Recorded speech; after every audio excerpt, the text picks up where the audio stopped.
योगी की राह पर चली दीदी। सीएम ममता बनर्जी ने लिया सीएम योगी जैसा फैसला।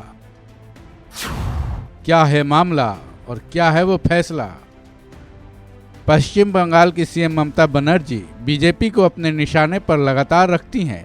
हर मुद्दे पर वो केंद्र सरकार को घेरती नजर आती हैं। पर क्या अब उन्होंने अपनी राह बदल ली है?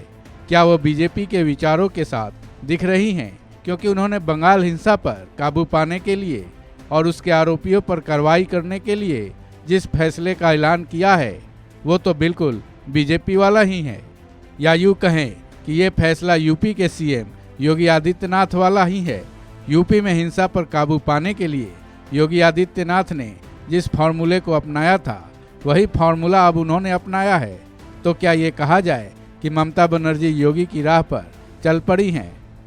दरअसल पश्चिम बंगाल की सीएम ममता बनर्जी ने अपने राज्य में हिंसा पर काबू पाने और उसके आरोपियों को पकड़ने का योगी फार्मूला अपनाने की घोषणा की है।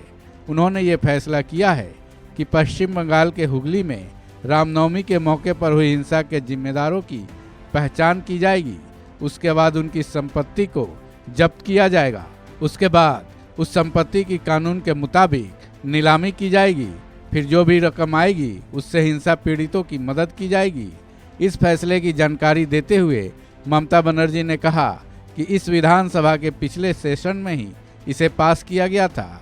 इस बिल का नाम West Bengal maintenance of public order bill है। भले ही ममता बनर्जी ने बंगाल में हिंसाओं पर काबू पाने के लिए योगी फार्मूला अपनाया हो, लेकिन इस हिंसा के लिए वो बीजेपी को ही जिम्मेदार ठहरा रही हैं। हालांकि बीजेपी ने इस मामले में ममता बनर्जी को सलाह भी दी है। क्या है वो सुन लीजिए। कार्रवाई होनी चाहिए और उसके लिए उनको बिना मांगी हम सलाह देंगे कि थोड़ा सा वो ट्रेनिंग पड़ोस के मुख्यमंत्री योगी आदित्यनाथ जी से ले लें। जिस उत्तर प्रदेश में दंगे और दबंग जो है वो बेखौफ होकर घूमते थे, आज जो है वो चूहे की बिल में घुस गए हैं।